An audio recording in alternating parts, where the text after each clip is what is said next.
Ika-9 na araw, pagtuklas sa munting daan. Kahapon, natutunan natin na si Therese Martin ay isang maliit na kaluluwa.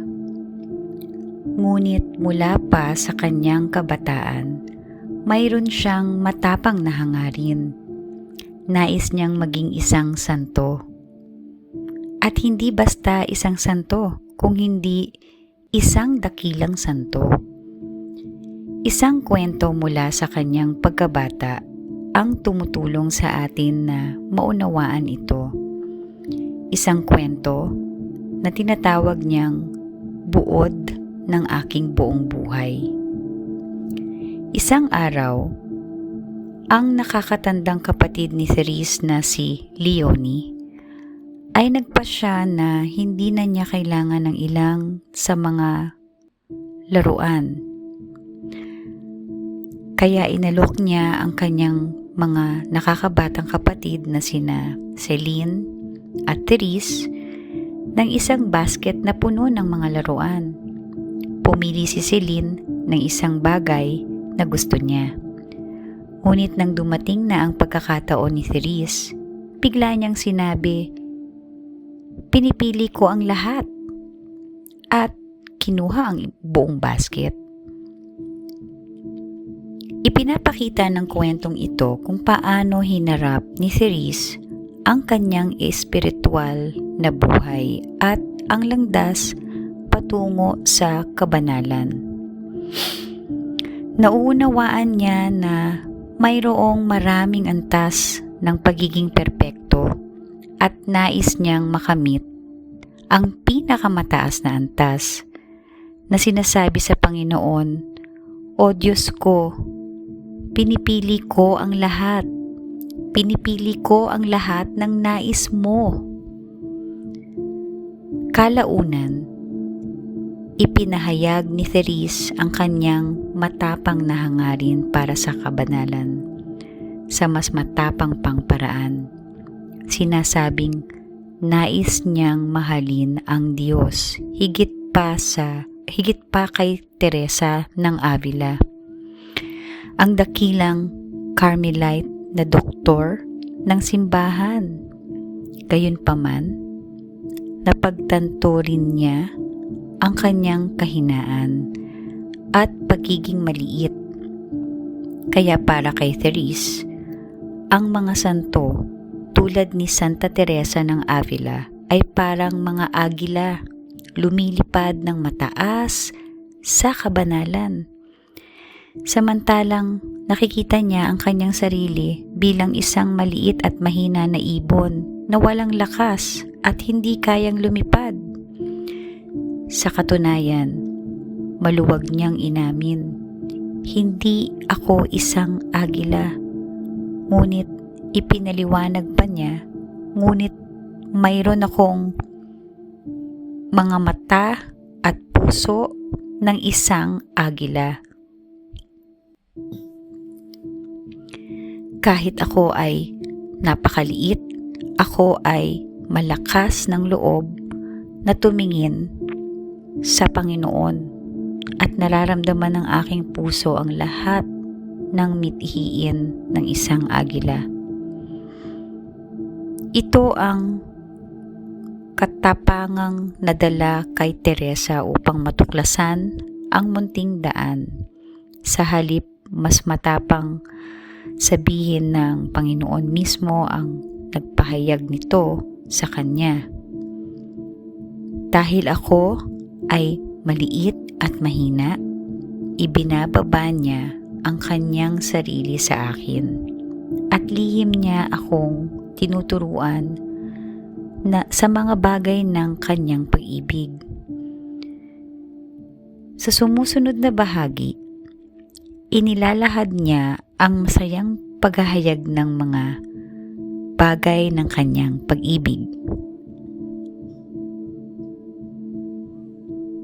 Palagi kong hinahangad na maging isang santo, ngunit napansin ko na kapag inihambing ko ang aking sarili sa mga santo, para bang Ang pagitan namin ay tulad ng pagkakaiba ng isang bundok na ang tuktok ay natatakpan ng mga ulap at isang butil ng buhangin na tinatakpan lamang ng mga dumaraan.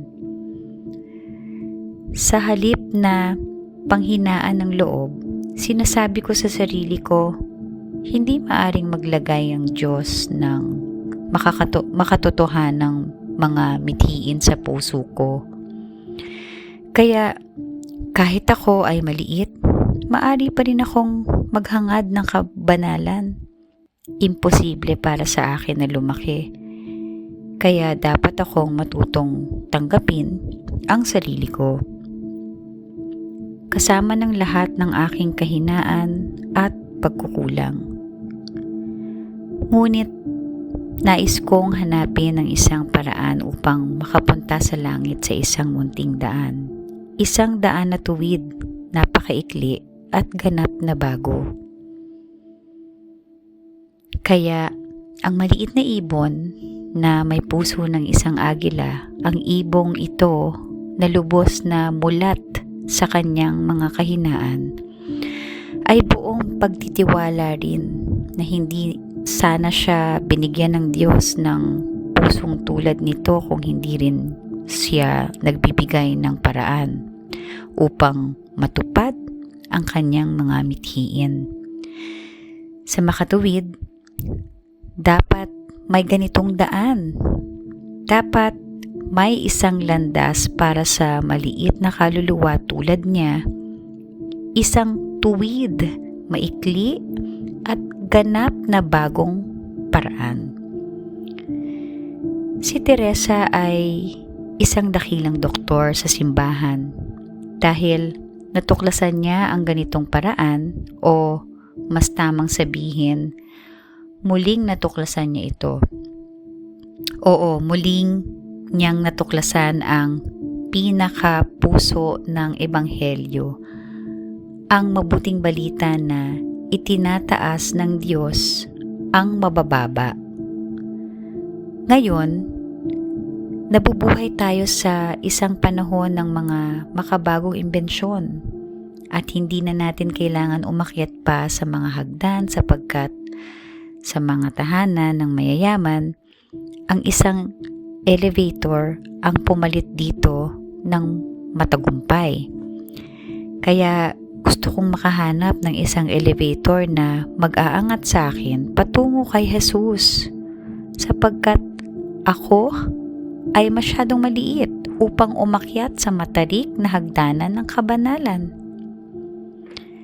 Naghahanap ako ng banal na kasulatan ng isang palatandaan ng elevator na ito. Ang bagay na aking inaasam at nabasa ko sa mga salita ito mula sa bibig ng walang hanggang karunungan. Sino man ang isang maliit, hayaan siyang lumapit sa akin. At sa ganon, nagtagumpay ako. Nararamdaman kong natagpuan ko ang hinahanap ko.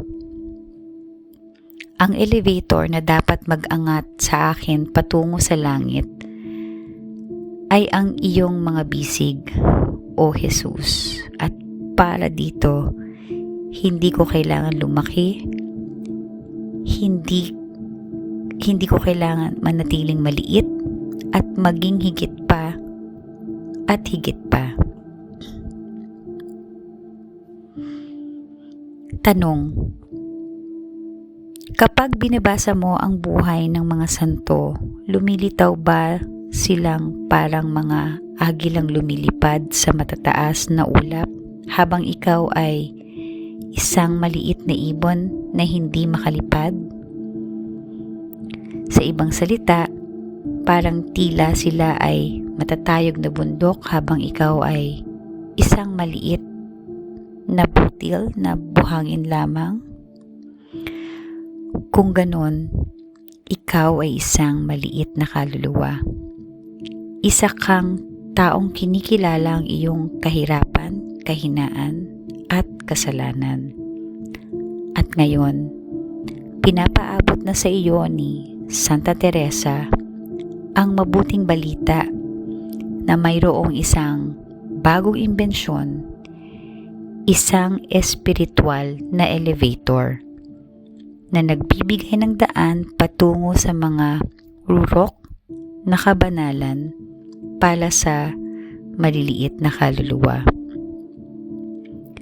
Ito ay isang daang napakatuwid dahil ito ay ganap na patayo, napakaikli, sapagkat iniiwasan nito ang pag-ikot-ikot ng hagdanan at ganap na bago o hindi bababa sa ganoon ang pakiramdam sapagkat muli nitong natuklasan ang puso ng Ebanghelyo na siyang awa ng Diyos para sa maliit at hamak. Bukas matututo tayo ng higit pa sa tungkol dito. Panalangin ngayon, halina, banal na Espiritu, apoy ng awa. Bigyan mo ako ng pusong tulad ng isang agila. Isang nag-aalab na pananabik na piliin ang lahat ng iyong ninanais para sa akin. Jesus, Hari ng awa, nagtitiwala ako sa iyo. Amen.